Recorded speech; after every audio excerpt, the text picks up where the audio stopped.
ætla að taka þetta upp, ég veit að þið verður með í vídeóinu og segið eitthvað. Og hérna, sko, ég ætla að byrja á að, ég ætla sem sagt að nota tímanónu til að reyna að útskýra hvernig öryggin virka.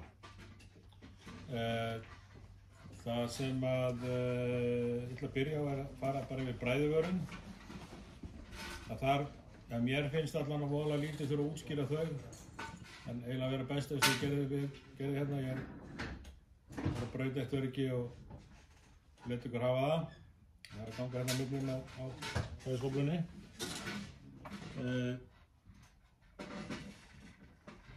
Þessi vör, þau virka nú einfaldlega þannig að það er svona þráður hérna inn í miðjunni á þeim sem er mjög grannur og þegar það fara og mörg ampere í gegnum hann, þá bara hann bara í sundur.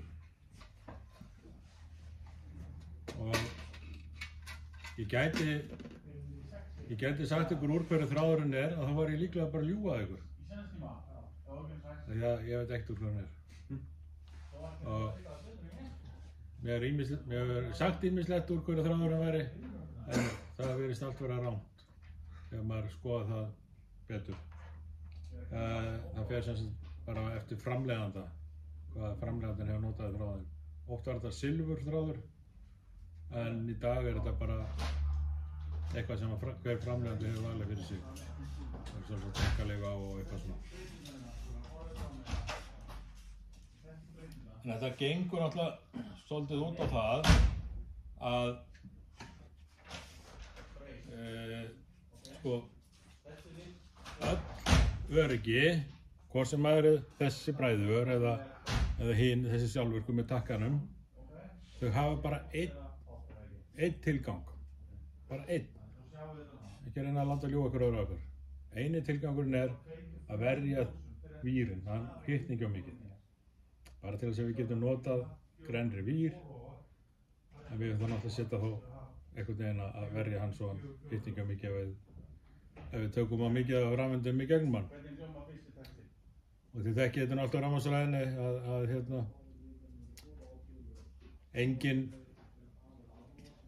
engin málmur er með ekkert viðnám, þannig að rafeindirnar sem að flæða hérna eftir vírnum að þær alltaf að rekast á eitthvað á leiðinni og það er viðnám og þannig að þá hitnar vírinn og eftir því sem að verða minna pláss, eftir því sem vírinn er grennri, að þá bara hitnar hann meira. Þannig að við getum bara flutt ákveðið mörg ampere á ákveðið sveran vír. Svo eru málmarnir með misjafnlega mikið viðnám í sér og sá málmur sem hefur mest notaður í venjulegar svona heimilisraflagnir og aðrar raflagnir er kopar. Einfaldlega vegna þess að þar fer svona best saman verð og hérna flutningsgeta á rafeindum. En svo er ál þarna mjög nálægt líka. Og álið er nú frekar notað í strengi, sérstaklega jarðstrengi, en jáfnvel líka strengi svona í iðnaði, þar sem að þeir eru orðnir svolítið sverir, strengirnir. Þeir eru orðnir svona, hvað má segja, sverleikinn er orðin svona eins og bjúga eða eitthvað svoleiðis, þá er hann eiginlega örugglega orðin úr áli, sko. Og það er bæði vegna þess að út af kostnaði, koparinn er frekar dýr og hefur reyndar verið að hækka mjög mikið í verði. Alltaf, það er svona meira og minna eiginlega einn aðili sem hefur náða eignast meira og minna allar koparnámur í heiminum og stjórnar nú svolítið svona verðinu. En náttúrulega í samkeppni hins vegar við álið. Og álið er miklu léttara og það er eiginlega vonlaust að leggja til dæmis koparstreng svona sveran, sko. Hann verður svo þungur að þú bara ræður ekki við hann, sko. En það er bara frekar lítið mál úr áli, sko. Ál er einn af léttustu málmum jarðarinnar.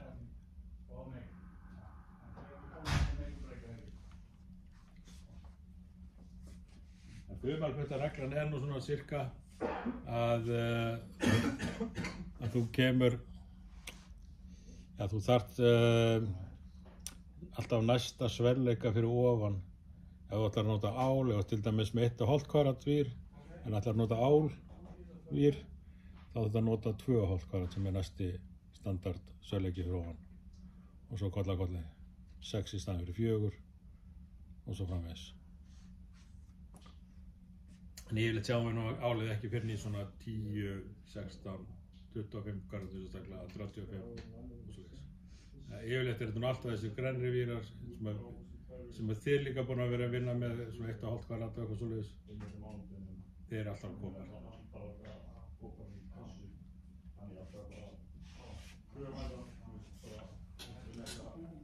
Fyrstu öryggin voru þessi hérna. Það var náttúrulega önnur öryggi áður en þetta var svona algengast hérna. Þetta það sem þið sjáið ennþá í rafmagnstöflum á Íslandi. Þetta mjög góður og vandaður búnaður. Við þurfum ekki að hafa mikla áhyggjur af því. Þetta bara, og veistu hvað getur klikkað hér? Það hérna, það svona málmendi hérna sé hvorum megin, postulín, postulínsolkur og svona vír í gegn. Þetta ekki að fara að bíla. Og sama hér, húsið utanum þetta, það svona eitthvað járnið málmhringur hérna með skrúgangi og hérna postulins lok. Þetta ekki að fara að bíla sko. Þetta mjög solid dót sko. Og bara í góðu lagi, flestum tilfellum ennþá til marga áratugi. Það yfirleitt eitthvað annað sem maður þarf að endurnýja heldur en þetta. En svo náttúrulega bara gallinn, þessi búnaður hann sem sagt vírinn ekki eins með sama hætti og sjálfurinn gera. Við förum aðeins í þá eftir. Svo komu þessi hérna sem kölluð neoset, þessi heitir diaset, þessi heitir neoset. Þau eru bara minni. Þetta bara sama pæling, þau eru bara minni.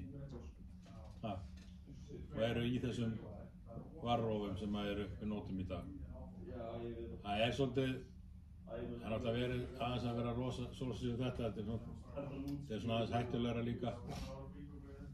Hægt að taka öryggi úr og bota puttanum onni í botn og fá rafmagn í sig. Og hvað svoleiðis. En það eiginlega ekki hægt hérna, þetta svo lítil þessi. Getur kannski stungið litla puttanum en ef að rofinu til dæmis rétt tengdur og þú ert búinn að opna hann, þá ekki rafmagn á neinu sem þú getur komið við. Það svona aukið öryggi. Þau eru framleidd í þessum stærðum hérna. Þetta svona standardstærðir hérna. Sjáðu þið, díasett hérna. Þetta ekki að vera að hanga mikið yfir þessu. Þetta eitthvað, þetta svolítið hérna, þetta svolítið saga og hérna, þið getur bara flett þessu upp, þið þurfum á því að halda. Það var náttúrulega mest notað hérna á Íslandi, þessi 10 ampere og 16 ampere og kannski 20 eða 25 ampere í eldavélina í bóðum. Það voru svona þessi stærðir mest notaðar. Svo koma þessi hér, neðásett, og sjá þetta svolítið svona sömu stærðar búið bæta við 13 ampere hérna á milli og aðeins fleiri stærðir hérna líka í þessu. Við erum nú mest að nota hérna D02 hérna. Síðan þetta til svona sem svona spaðaöryggi. Það alveg sama pælingin þarna baku, þetta bara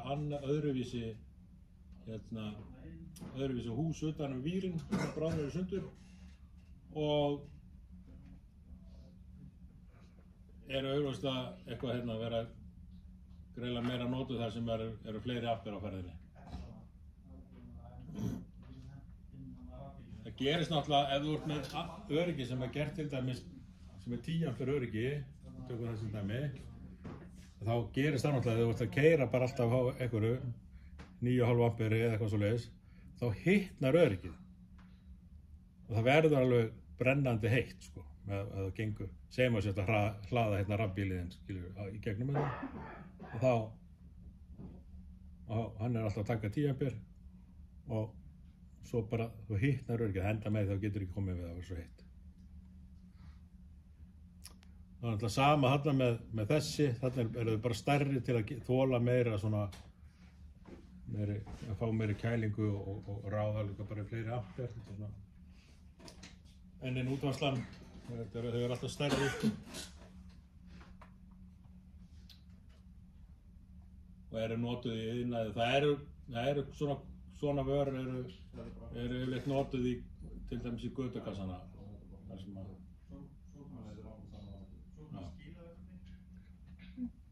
Þið sjáið á uppbyggingunni á varinu, sem ég er búinn að sýna ykkur hérna á fæðisköflunni, að þið sjáu hvernig svona var er uppbyggt og það er svona þráður í gegn. Setjum við myndaðalina fyrir það sem ekki mættir. Og svo var ég búinn að brjóta húsið sem er utanum. Og svo er þessi sandur inni hérna. Tók eftir honum. Ég ætla ekki að spyrja ykkur hvað hann er. Ég ætla að segja ykkur til hvers hann er. Þegar þráðurinn brennur sundur þá verður ljósbogi. Það verður svona stórnesti. Sérstaklega eða verður svolítið hressilega skamhlaup. Og við viljum stoppa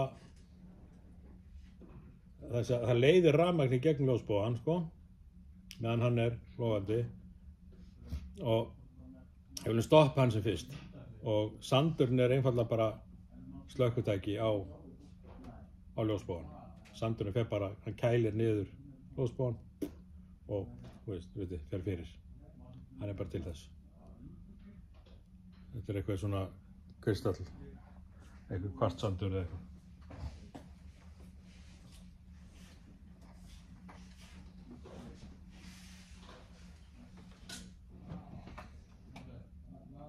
Þá hendi ég svona búinn að, svo voru þessi gömlu vörin sérstaklega merkt, það voru svona litamerkingar á þeim, en það stendur svo sem alltaf á þeim líka. En ef við sjáum litamerkingar þá er alveg að finna út hvað á að vera. Síðan eru endarnir missverir hérna, sjáu þið. Og það er settur svona sérstakur botn, hann er ekki sýndur hérna. Mjög bagalegt. Það er settur sérstakur botnhringur í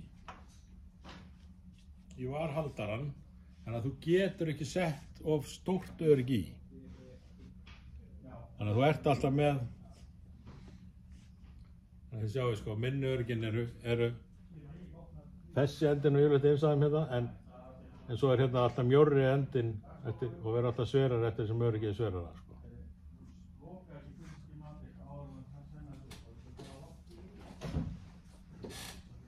Það er nauðsynlegt að muna eftir því, líka í þessum vörum hérna,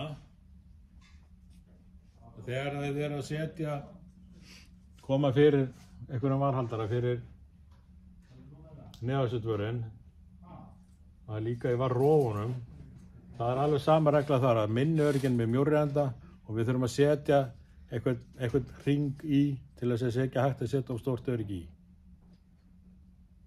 Og þetta er eitt af það sem við þurfum að skoða líka þegar við erum að gera lokaúttekt.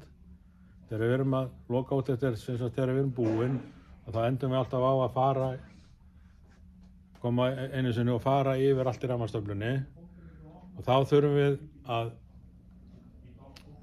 opna varróðan og taka öryggin úr, lesa á þau hvort þau séu réttir í stærð og skoða hvort að botnhringurinn sem kemur í veg fyrir að það sé hægt að setja stórt öryggi, hvort að hann er í. Þannig að þess að stundum og bara frekar oft er búið að skipta búið að setja stærra öryggi í. Af einhverju ástæðu þá var alltaf að slá út þegar var að byggja húsið og eða þá að það sló út og það er náttúrulega allir bara að vinna á rosalæti og það þurfti bara að setja nýtt öryggi og eina öryggi sem var til var 63 ampere eða 8 var 50 og þá búið að taka botnhringinn úr og setja stærra öryggi í og við þurfum að skoða þetta sé allt til staðar eins og þetta á að vera. mjög algengt. Herru, þá ætla ég að fara í sjálfvörinn.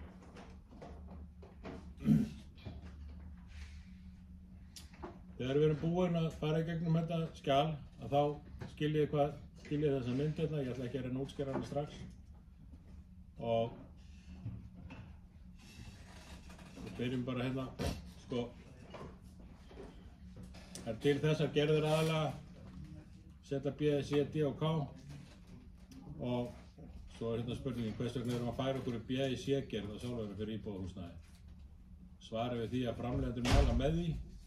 Ég tek það fram að það sem ég segi hérna núna í kvöld er ekki mín persónulega skoðun. Ég hef enga persónulega skoðun á þessu máli.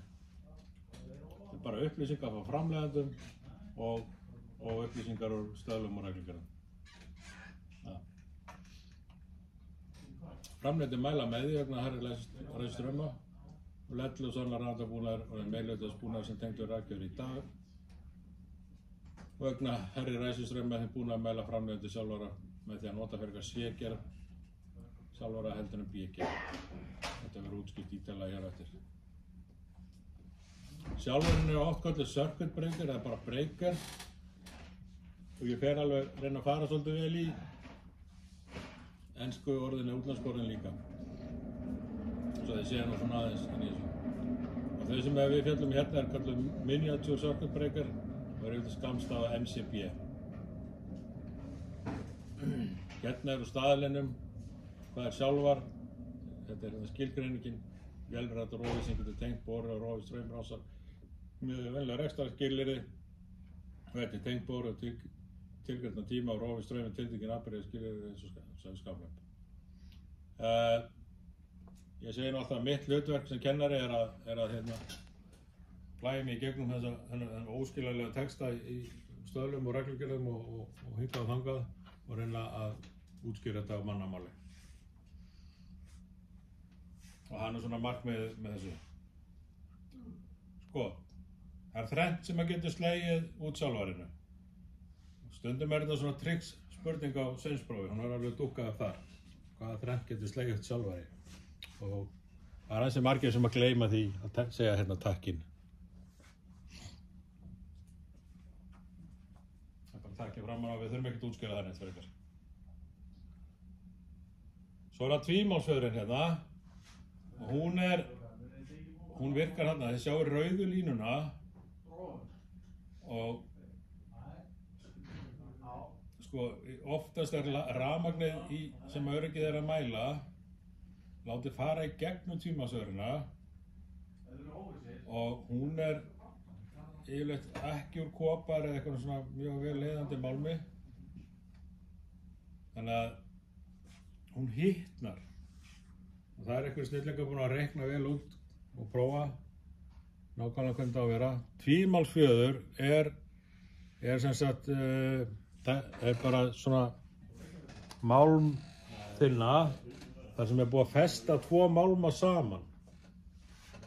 Svona tvo mismunandi málmar, tveir mismunandi málmar festið saman og annar þeirra gæti verið járn og hinn gæti verið ál eða eitthvað og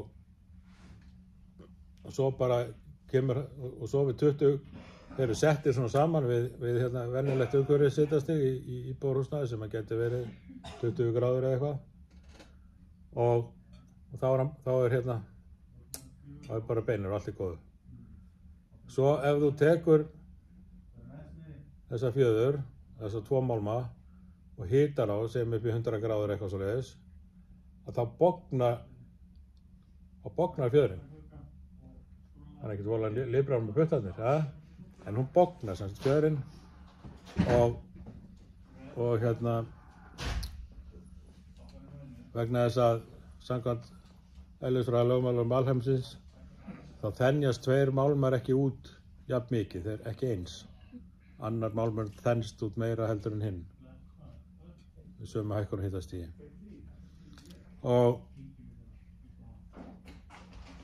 Og þetta er notað til þess að slá út örygginu. En þessi virkni er augljóslega mjög lengi að virka, mjög lengi. alveg óbúðslega lengi ef við erum að hugsa á hraða rafmagnsins sem náttúrulega hraði ljóssins. Þannig að þetta augljóslega ekki nein skammhlaupsvörn. Þetta eitthvað sem að vera að fylgjast með einhverju yfirálagi í langan tíma. Vera að hlaða rafbílinn og það getur slegið út eftir klukkutíma. Ja. Nú kemur rafbílinn áfram sem dæmi, hann fíkn í þetta. Hún sem sagt bognar og slæðir sem sagt úr örygginu. Þið takið alveg eftir því þegar þið að kveikja örygginu, það svolítið stíft, það ekki? Það svolítið stíft. Það vegna þess að þið að trekkja upp gorminn eða fjöðrina í því. Veist, sem síðan slæðir út. Ha. Það væri miklu léttara ef það væri. Og sumir stærri rofar eru þannig að maður þarf að trekkja mörgum sinnum. Þú komið með 1000 ampera rofa, að þá þarftu bara búm, trekkja 5-6 sinnum á hann fyrir einn.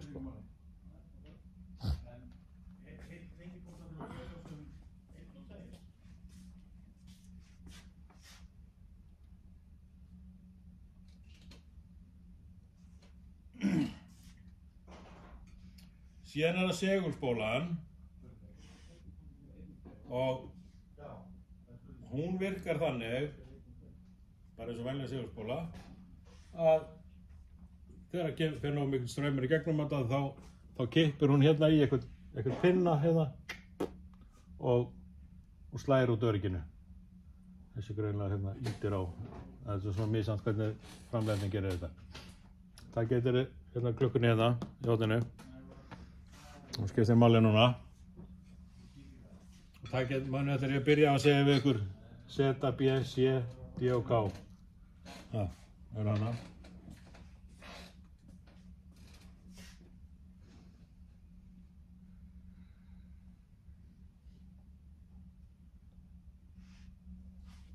Hér er liðin hálf millisekúnda og hér á þessari mynd hefur straumurinn vindingu segulspóla nóg mikil til þess að spólan nær að ýta á rafbúnaðinn.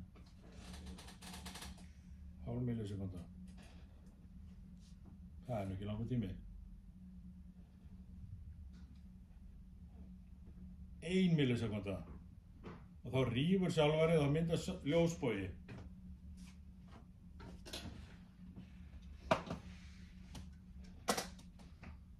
Ég láta það ganga hérna. Svo ekki.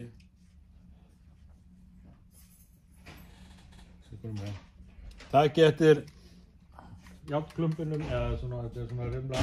Ég veit ekki hvað að kalla þetta. Svona járndótari hérna. Þetta er sem sagt, maður sjáuð alveg inn í öryggið. Myndar sem sagt ljósbogi þarna. Sem að, og núna erum við að, það getur verið með eitthvað 10 ampere öryggi. Og það er að vera skammhlaup og það fara mörg 100 ampere í gegnum það. Allt í einu. Og það þarf að rjúfa. Það er skammhlaup. Og þið sjá að það er búið að gerast á 1 millisekúndu.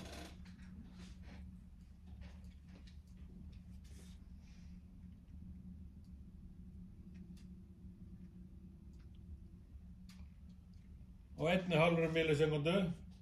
Og þá er ljósboginn búinn að leita þarna inn í ljósboga kælubóksið.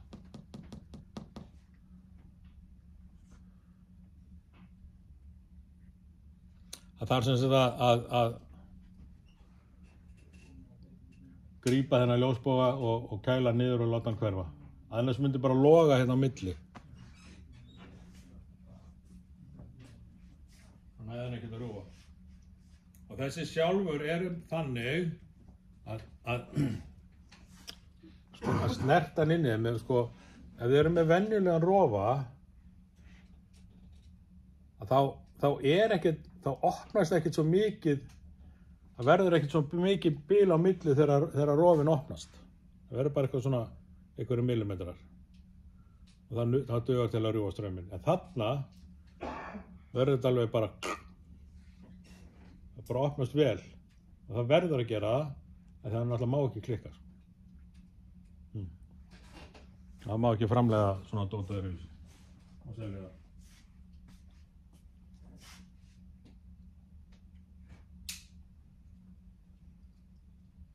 2 millisekúndur, ljósbúin er tekið til sín ljósbúin og rafstraumurinn er örugglega rofinn.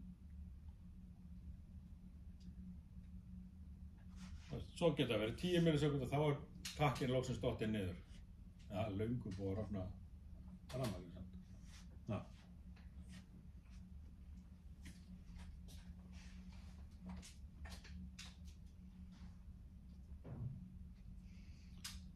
Sko, tvímálmsvefurinn er eiginlega eins í öllum öryggjanum. En það er hins vegar segulsbollan sem er misjöfn í þeim. Og það er pínu flókið að útskýra það. Hvers vegna, hvernig og hvað og allt það. En við skulum reyna. Sjá hvað ég kemst langt í því. Láta okkur skilja það.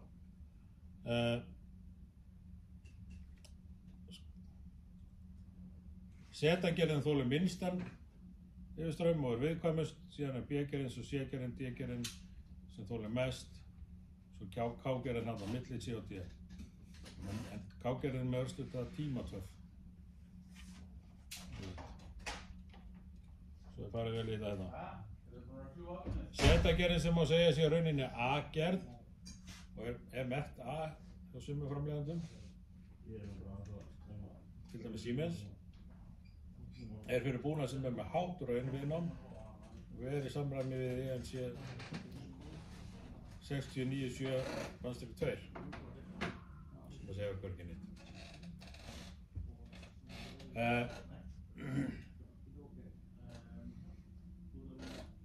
Það sem að gerist hérna er að sko, þetta hérna er tími og þið sjáu að þessi tími á sér ekki, hann er ekki hérna línulegur. Hann er rauninni bara einhvern veginn. Þegar hér er sko, hér er þessar frægu 0,2 sekúndur hérna, hér er 2 sekúndur og hér er alltaf 120 sekúndur, sjá þetta. Þetta ætti að vera miklu lengra. Hér er eins og margveldistuðull og A-gerðin sem sagt slær út við 2 til 3-faldan málstraum. Þetta er ekki nákvæmlega það, þetta er ekki eitthvað bara akkurat 2,5. Þetta er ekki svoleiðis. Þetta er ekki framleitt að meira nákvæmlega, það er ekki farið fram á það sem framleitt að meira nákvæmlega. Þannig að 10 ampere öryggi myndi slá út við 20 til 30 ampere. Strax. Alveg örugglega við 30 ampere. Gæti slegið út við 20 en alveg örugglega fara út við 30. Þetta er hvernig framleiðslan hefnaðist. Og það er einhvers staðar á þessum tíma hérna, það virðist að vera innan 6 sekúndna allavega, eða ekki? Já. En yfirleitt er þetta nú bara hérna, gerist nú hérna strax.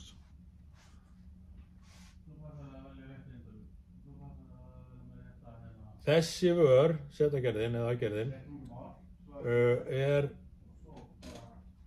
er hérna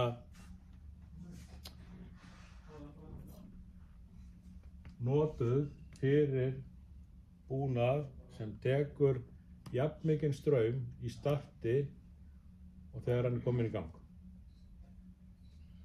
Hvaða búnaður gæti það verið? Í stuttu máli sagt, á venjulegu heimili í dag er það ekki neitt nema hitaelementi í bakarófninu. Ekkert annað. Ekkert sem við veitum. Það er hitaelement í botninum í bakarófnunum og toppinum og þarna í draslinum með viftunni.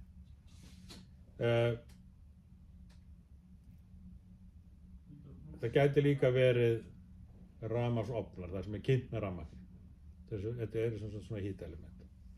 Það voru líka mögulega gömlu glóperurnar sem er ekki leyfilegt að selja lengur í Evrópu.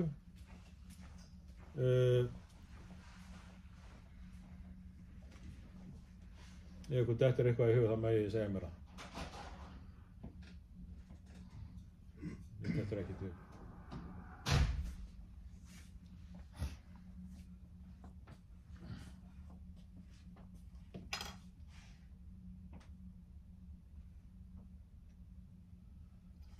Slær innan við sekundubrót, svo mesta lagi innan fárra sekundar við 2-3 málström. Mjög lítið notuð, hefur verið sérpöntunarvara, hentar það sem ræsiströmmur telst vera lítil sem engin. Til dæmis slægst 10 ampera segulspóla sjálfars út. Ég er búinn að segja ykkur allt saman.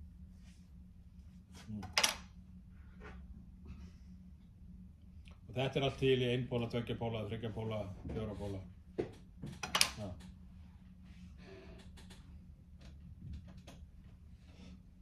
Gerb ég hef nú verið mest notuð samt.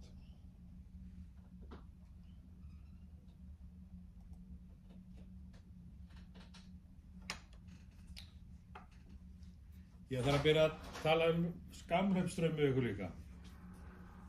Það er bara alveg ágætt að gera það í þessari umræðu. Skammhlaupsstraumur er það sem er kallað potential skammhlaupsstraumur eða líklegur eða mögulegur skammhlaupsstraumur. Líklegur er bara því að það er svo erfitt að reikna nákvæmlega út. Ef ég tek ef ég skammhleypi bara í innstungunni í veggnum tek bara eitthvað vír og bara skammhleypi milli fasa og 0, þá fæ ég eitthvað skammhlaupsstraum, það er skammhlaupið. Þessi straumur er yfirleitt nokkur 100 ampere. Það er til sérstakur mælibúnaður til þess að mæla þetta. Og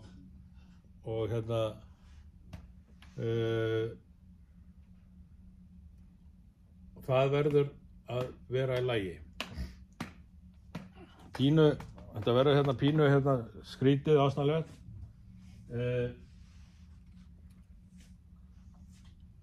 Til þess að segulspólan nái að kippa í og slá út þessi, til þess að hún nái að kippa í, til að hún nái að virka á þessum brotum á sekundu, að þá þarf að vera nógu lítið viðnám í vírunum til þess að hún gera það. En hvað gerist ef hún gerir það ekki? Það bara slær ekkert út.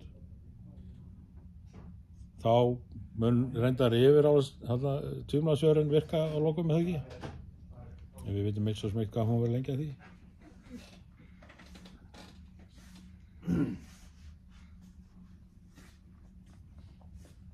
Þegar svona rafmagnsvírar eru orðnir of langir, að þá er viðnámið í þeim bara, það endar þannig að viðnámið í þeim verður svo mikið að það slær ekkert út.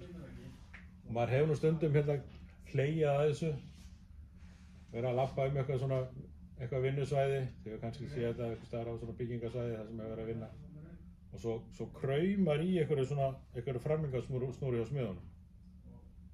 Hún er eiginlega bara eins og svona sprengithráður í bíómynd. Það slær ekki út. Það er bara út af þessu. Þeir eru komin með svo langa snúru. Það er bara viðnámið er orðað mikið. Öryggi slær ekkert út. Það slær út að lokum eins og þessi, vonandi. Ef ég yfir á svöldin. Tekur völdin. En það er sem sagt skylda að hafa, og er mjög góð regla líka, það er skylda að hafa nógu lítið viðnám í vírunum til þess að allt virki rétt. Og líka bara að fá hann rétt að spenna út úr tenglinum og allt það. Þannig að allt við komist á leiðarenda. Þetta er bara mælt. Það er það sem ég verið að tala hérna. Að það er 3,5-falda málstund sjálfarsins til hægt að nota sem þá gera 330 ampere, nei 33 ampere. þessi tilfelli, eða ekki. Það verið lágmark. Þetta þetta er reikniregla sem að ég hef nú ekki séð hvað hún kemur, en hún er mjög góð.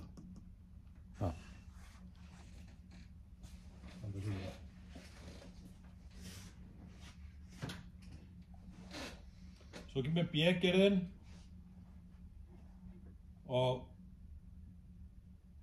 þið sjáum að hún er til þess að, hún er sem sagt, að segulspólan þar er 3-5-faldur mótstraumurinn, sem væri þá 30-50 ampere og 10 ampere öryggi, og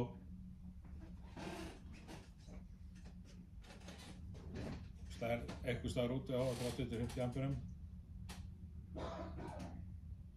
En ég ætla að sýna ykkur hana, það er svona sérstæðis betur á þessari mynd hérna. Takið eftir bilinu hérna, það sem er með örun á músinni, sjáu að hann nægir aldrei alveg upp að, sjáu þið það? Hér. Það er bil hérna á milli. Það þýðir það, ef ég er með 10 ampere öryggi og það er að leka 11 ampere í gegnum það, eitthvað svoleiðis, 11-12 ampere, og slæla aldrei út. Og þá ekki að gera það. Ekki?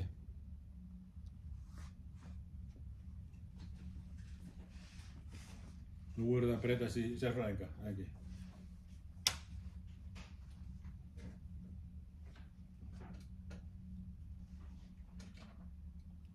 Sumir myndum er þetta bilast hérna meira. Og þið sjáu sko þetta hér, þessi rauða lína hérna, er sem sagt fyrir það þann tíma og það álag og bla bla bla sem að tvímálmsjöðurinn á að slá út á. Og þið sjáu að það gæti alveg verið alveg hingað. Alveg upp í 1,5 í 120 sekúndur, svo netti er ekki að gera línur til lengra. Þess að það getur mallað bara svona ákveðin tíma og saman. En það er rosalega lítið ef við erum að hlaða rafbílinn, eins og sem tökum hann dæmi aftur, og stingum hann með samband í 10 ampere innstungu, og það er ekkert annað í innstungunni, það er ekkert annað, það er ekki kveikt hann inn öðru, og hérna, og hlæðslustækið er stillt á að taka 10 ampere, að þá ætti það bara að hanga inni. Jafnvel þá legg ég fyrir upp í 11-12 jafnvel. Þannig að þetta tekur, já,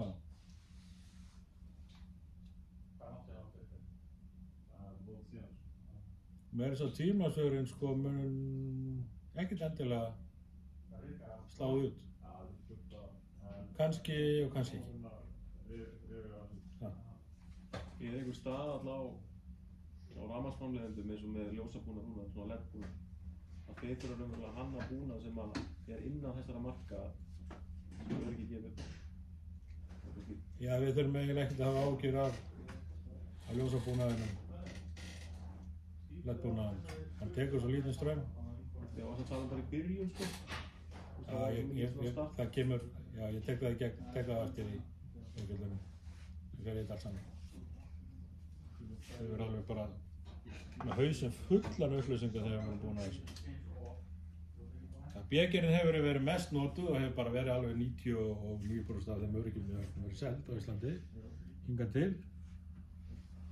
En við erum að, eins og ég sagði strax upp á því þarna, að þá vilja framleiðendur, þeir segja það, sumir framleiðendur segja það beint og aðrir þora ekki að vera alveg skýrir í orðum sínum, að vilja að við förum yfir í C-gerðina, og það er vegna þess að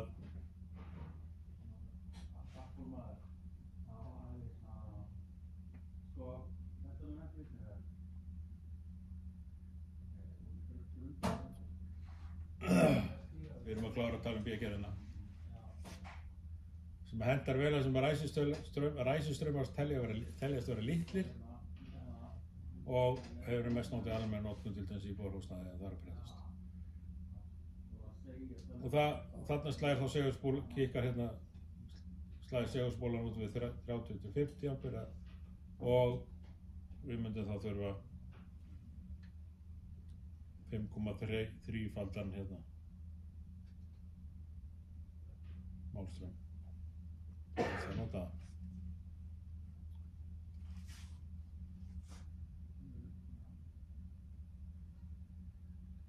sem sagt skamlaugstraum.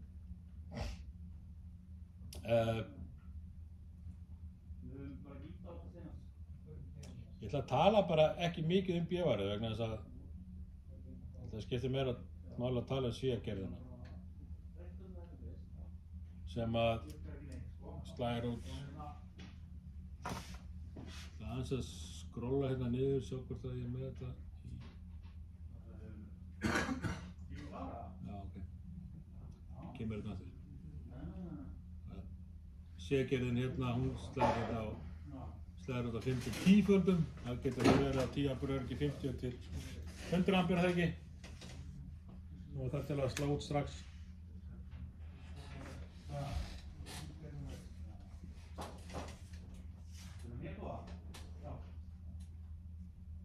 Og til í sömu útvarslum og allt hitt.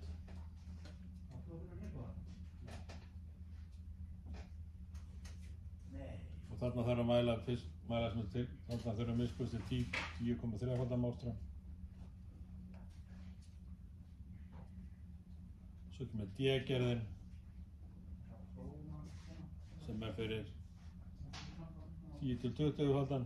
Það er líka til sko, það er aðeins mismunandi. Það er þessu samanvöndin. Það er aðeins mismunandi hérna. Það er ekki allir framleiðendur eins hérna á þessu. Sumir segja 10-16 faldur á D-gerðinni. Aðrir framleiðendur segja 10-20 faldur. Þið verður bara að lesa datasheetið frá viðkomandi framleiðanda til þess.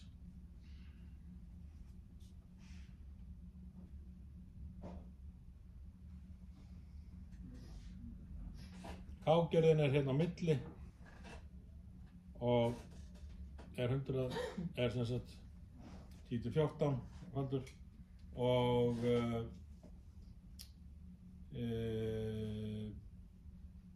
en er yfirleitt með smá tímatöl. Hvað getur það verið fyrir? Já, það er greinilega sennilega fyrir mótora. Svo kemur þetta hvernig réttgerð valinn og rafvirkjar hafa nú þegar lent í vandamálum þar sem bæði bílnámsrófar, leggjarliðar og sjálfur hafa slegið út án sýnilegar ástæðu og ljósagreinar til dæmis slá út eftir að hafa verið skipt yfir í LED-lýsingu. Allur rafbúnaðurinn er fullkomlega lagi en samt slær varbúnaðurinn út. Þetta er eðlilegt því að varbúnaðurinn er að gera það sem hann á að gera. Það er rafbúnaðurinn sem er tengdur raflöfninu sem hefur breyst. Og LED-lýsing og annar rafeindabúnaður er með lekastraum til dæmis, þó hann sé fullkomlega lagi og ræsistraumar þessa búnaðar er miklu meiri heldur en þessi rafbúnaður sem var fyrir. Og takið til dæmis bara hérna inn í skólastofunni og það eru reyndar hérna flúrperur hérna þá sem er alveg stórfurðulegt. En ef við tökum þessa flúrlampa hérna og skiptum lýsinguna út og setjum LED í staðinn og þá erum við bara með nýjan búnað sem að haga sér allt öðru vísi. Og LED-ljós til dæmis eins og flestur annar rafeindabúnaður er með 6 sinnum meiri rafstraum heldur en þessi með 6-faldan ræsistraum. Tekur 6 sinnum meiri í startinu heldur en þegar hann er komin í gang. Á móti kemur að hver lampi síðan eyðir miklu minna rafmagni. Þess vegna verður maður oft ekki kannski varir við vandamálið. En svo kemur hitt vandamálið að oft er búnaði frá það sem nú kallað hérna Kínadót og þeir geta verið með alveg 10-faldan ræsiströmm. Og það ekki verið að, eins og þú sagðir áðan, hvað með staðalinn, þurfa menn ekki að hérna uppfylla einhverjar lágmarkskröfur. Það virðist ekki verið ennþá. En það verið svona dálítið mikið að átta sig á þessu og lenda í þessum vandamálum undanfarin ár. Og svona, það er ekkert búið að vera lengi sem að hérna menn hafa verið að eiga við þetta. Fá þetta vesen í fangið. Þetta hefur ekkert gerst á neitt rosalega löngum tíma, sko. Kannski 10-20 árum, sko. Að gamli rafbúnaðurinn sem við vorum alltaf með allstaðar, og nú datt mér eitt í höfuðbót, hraðsuðuketillinn. Hann er með hérna 0 ræsiströmm eða ekki. Hraðsuðuketillinn og hérna og bakarofnin.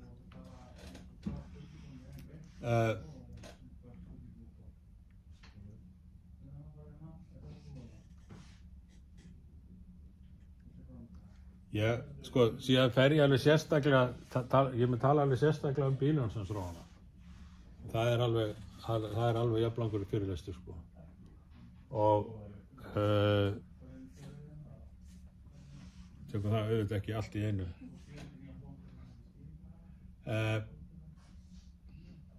Á venjulega heimili í dag er öll ljós LED og eina tæki sem ekki tekur aukar ræsiströmm er hitaelementir í bökunofnum og hraðsuðuketillinn. Ef eitthvað finnst te gott.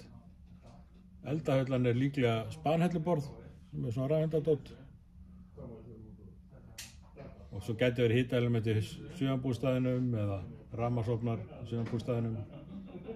Og það er reyndar svo sem einhver heimili undan landi sem að kynda með rafmagni eða.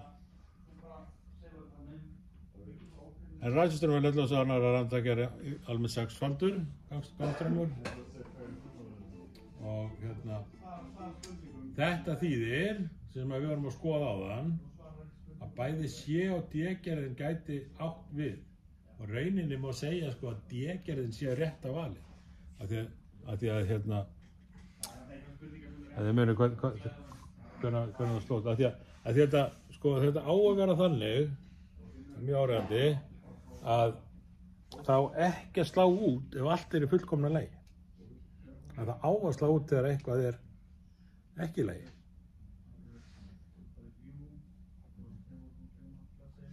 Þannig að við þurfum að vera með sjálfar sem slær ekki út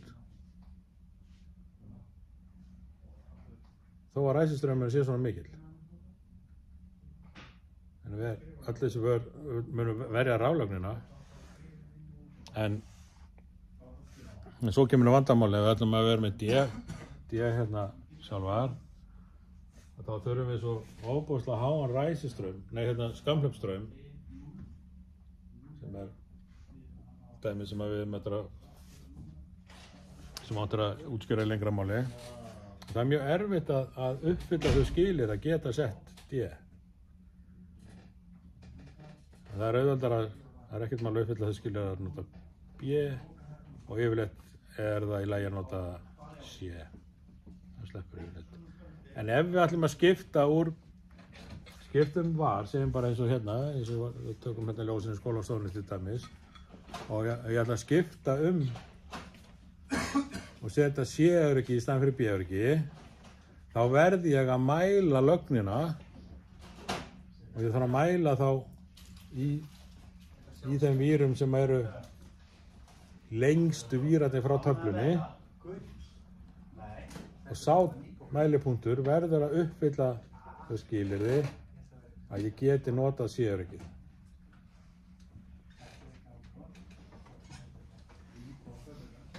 Þetta er mjög auðvelt að mæla í dag með til flott mælitæki í þetta. Bæði ABB og Schneider mæla með að nota C, gerða það sjálfur fyrir lett. Ég segja það.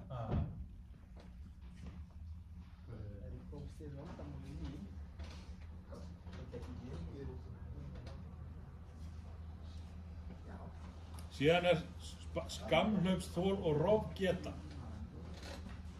Og Sjálfur hafa ekki sama skamhlustól, það er að hversu mörg ampur sjálfur ræður við að rjúfa án þess að skemmast eða eyðileggjast og hægt að kveikja það aftur.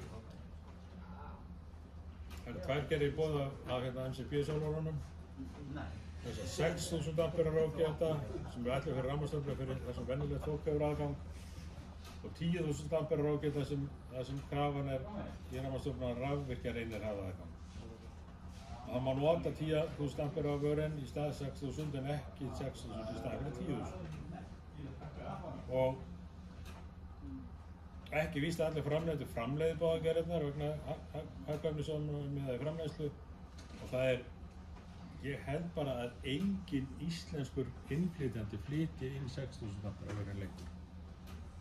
Það er að þau bara kosta jafn mikið og þú ert ekki að vera með tvöfaldan lager af einhverju tóti sem að kosta bara jafn mikið. Það er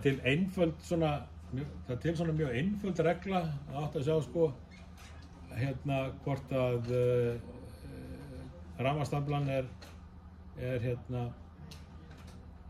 hvort að mega vera í 6.000 eða 10.000 ampera vör. Ef það er hægt að opna hurðina á töflunni bara með puttunum þá er það heimilis. En ef það er eins og það er svona sérstaklega skápalykil þá er þetta 10.000 ampera. Það er industrial.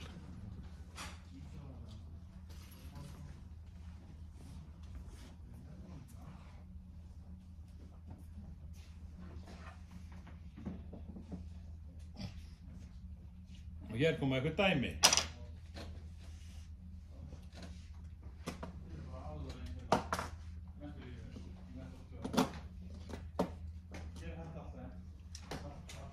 Láta ganga hérna, þetta er bara venjuleg öryggi hérna. Ég þekki þetta. Þannig að það hafi eitthvað að gera á meðan minni þetta var sofnið.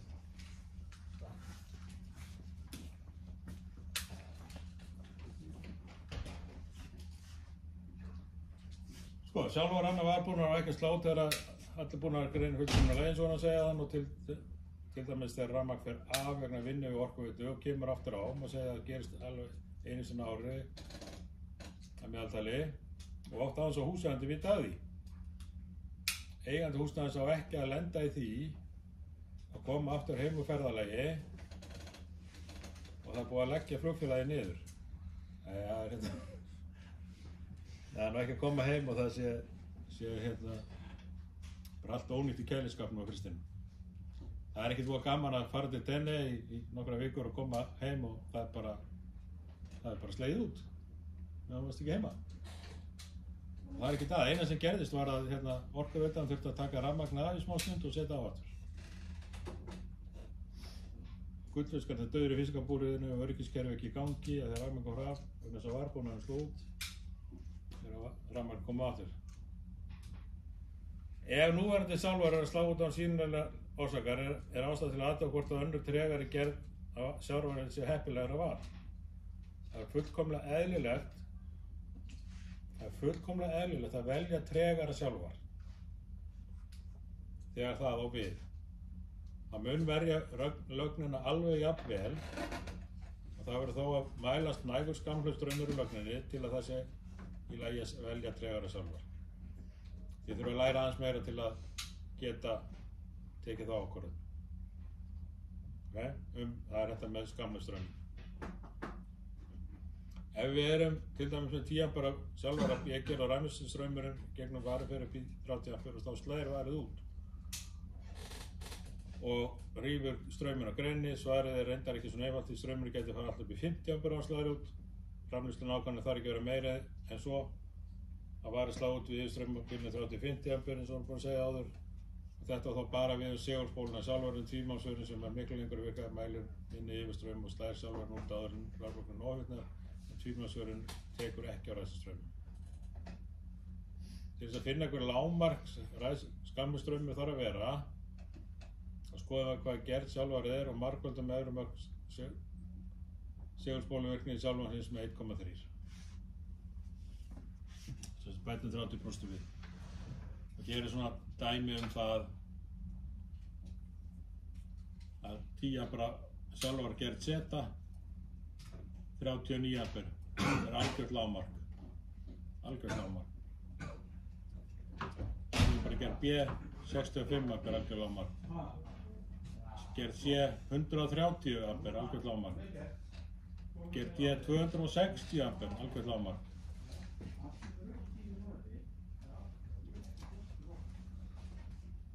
Í fyrsta lagi verður að miða við að ekki minna en efstu mörk straum því eðlilegt er að til dæmis 10 ampere sjálfar gerð C slá út í 100 ampere, það getur gerst allt frá 50 ampere til 100 ampere einhvers staðar þar á milli.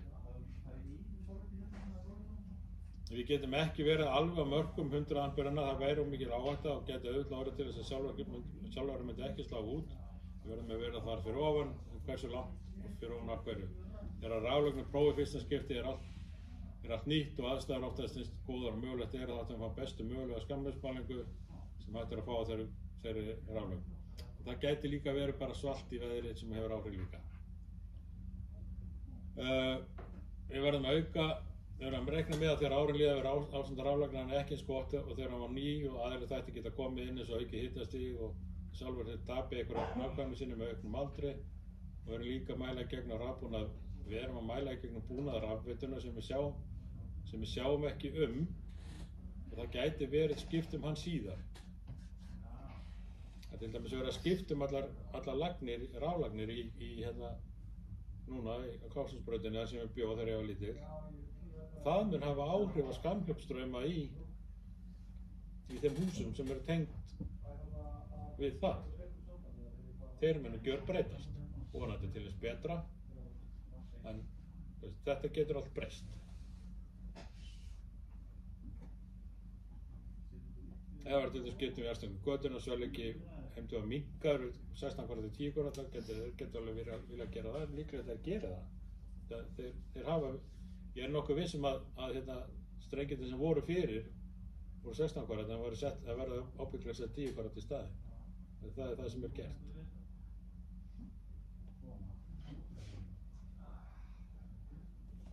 Og sem betur fyrir algengar sjálfur verði viðkvæmari með aldrinum, en það er ekki hægt að útiloka þegar verið tregari.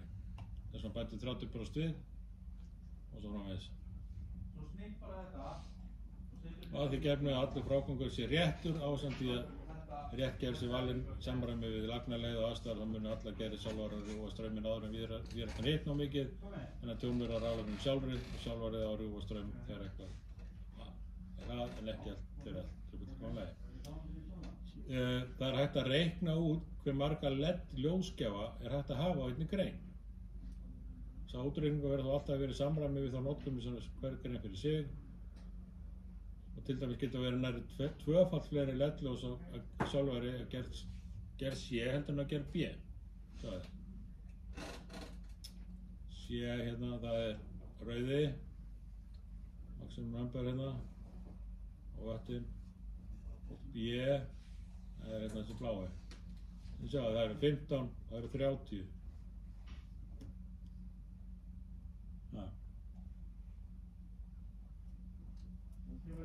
Ég get alveg bara sagt ykkur, þetta er vandamál í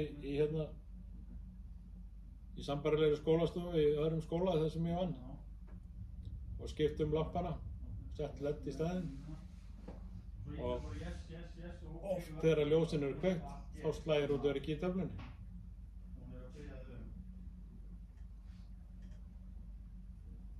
Og núna vitum við á hér inni hvers vegna. Akkur er ekki búið að skipta það öryggi, það veit ég ekki. Það er ennþá B-öryggi síðast öðruvísi. Við ættum ekki að ræða sjálfur án sem minnast á aðrar gerðir sem fagfólk á að taka og nota þegar við á sem þau eru búin sem aftur nota. Segulrófa fyrir LED. Það er hægt að fá snertu segulrófan að vera fyrir miklu álag við ræsuströma. Þeir að vera að ræsa LED-ljós og annar rafmagnsbúnaður eins og annars rafmagnsbúnaður mikið ræsuström og það þarf að velja rétt að gera. Hægt er að fá svo kallar solid state segulrófa sem að ræsa ætíð á nulli sínusbylgjunnar. Það er rauninni strömmurinn 0 og En öðru kosti þá þurfum að segura sem eru nægilega öfluga snertur, til dæmis AC2 eða AC3. Nú, síðan er þetta sjálfur með ljósbláa skynjun. Og við erum svoleiðis hérna.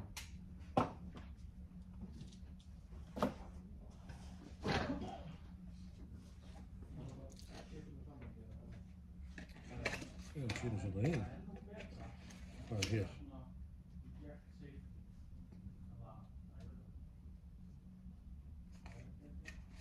Þetta er alveg sko AFDD ARC.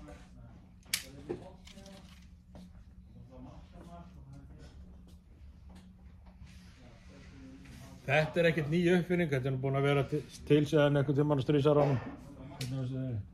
Á einhverja marga áratugi.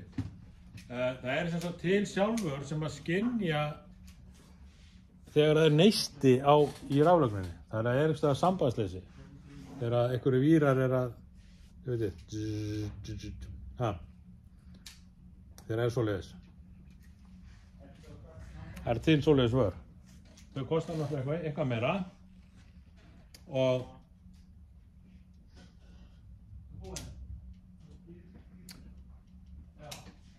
það er hann skylda núna, sérstaklega eftir Grenfell-bylurinn í Bretlandi og það er hann skylda þar að nota svoleiðisvör í fjölbýlishúsum og í öllum húsum þar sem fólk kemst ekki út sjálft.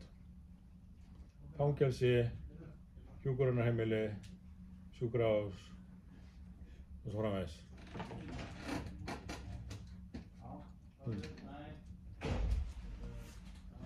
Er það ekki bara sjálfsagt?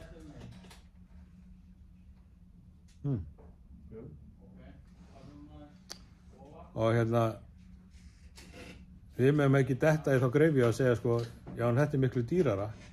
En það er bara frábært fyrir okkur og þá seljum við bara meira dýrara dóti og hérna. Það er bara meiri möguleika á að auka tekjurnar okkar. Og ef þú myndir spurja viðskiptavini þinn, þar sem ætlar að fara að setja upp varbúnaði í hjá honum, þá myndir spurja hann hvort viltu venjulegu öryggi eða svona ARC-öryggi. Og kannski bæti við hversu vænt þykir þér fjölskylduna þína. Og þá verður svarið mjög einfalt, eða ekki? Það er eiginlega bara öðrugt hvert svarið verður.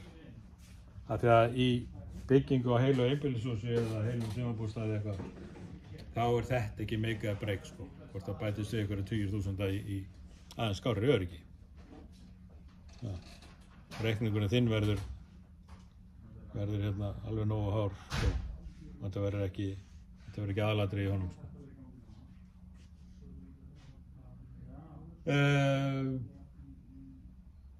Það sem að vantar kannski meira bara er að þið fagmennirnir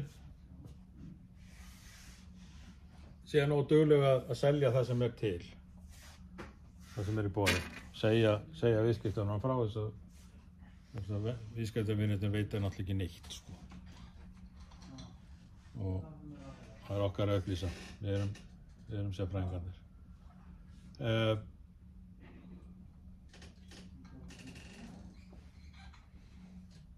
Bílarna sem rofarnir, leikalegarnir, merkilegt nokk, þá virka þeir sem brunavörn. Þeir skynja einhvern veginn ef það er einhvers staðar eldur. Þá skynja þeir einhvern veginn, það verður einhver svona lekastraumur. Ég veit ekki hvernig það gerist sko. Mögulega gegnum eldinn bara hreinlega.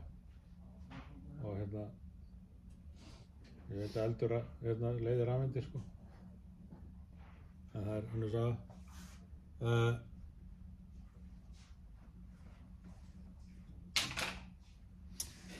Þannig að, já, þetta er til.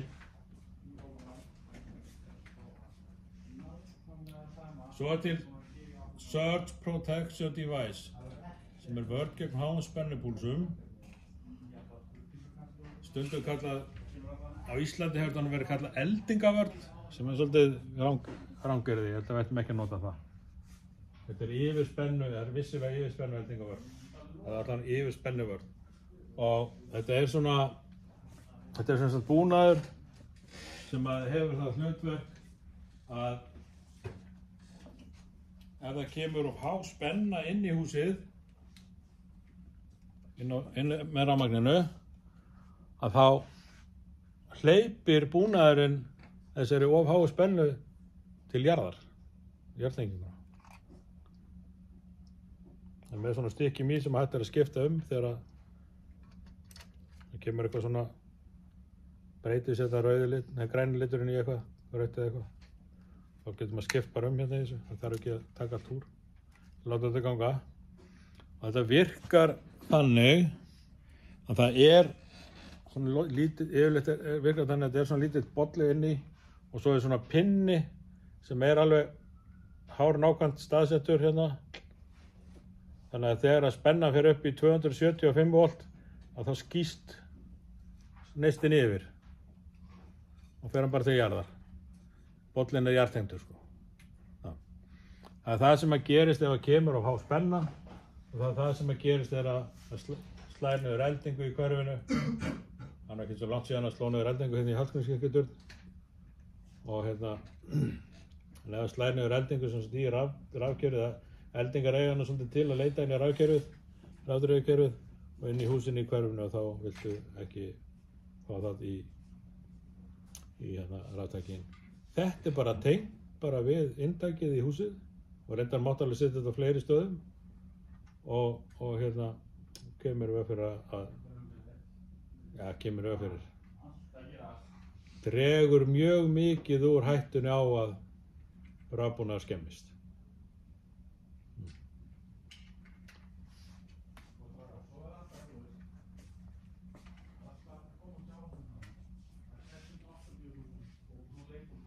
Og bara, frekar simpul og ódýr búnaður. Þetta er ekki spurning kostnað. Það aftur spurning að vera góður sölumaður. Ég hef ekki að sitja maður þarf að útskýra þess fyrir kannski fólki. Af hverju ættum að setja svona í rafmagnsaflanu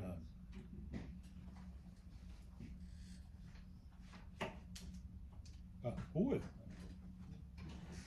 Síðan eru til, endum á því að segja, það eru til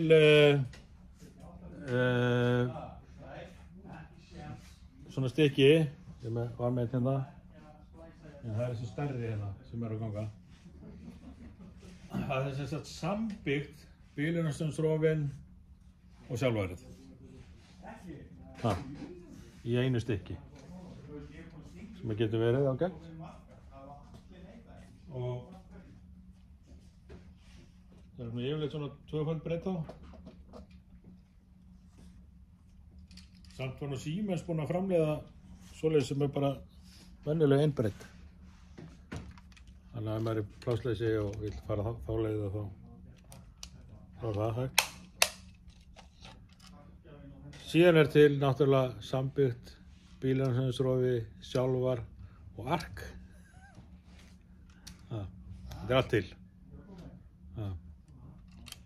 Og sýnist nú svona af því sem ég hef séð þá hefur ABB átt þetta allt til. Það framleitt þetta allt saman.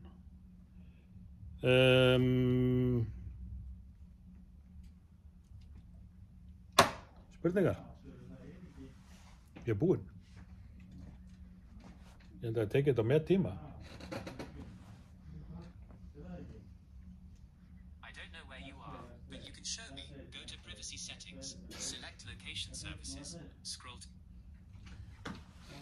Það er alltaf eitthvað. Hvað segir, engar spurningar? Allt í góðu? Var þetta alveg skýrt? Skilduðu hvað ég var að segja? Náðu þessu? Var eitthvað óskýrt? Ég ætti að ná þessu með skamhljómsstrauminn. Það er alveg sér, það á að taka hann í rafmagnsfræðinni hjá okkur og vonandi hefnast það. Við förum með hans í gegnum hann líka. Við mælum, sko núna þegar við klárum verkefni 2, þá ætlum við að mæla skamhljómsstraum. Við prófum bílunarströmsrofan í hérna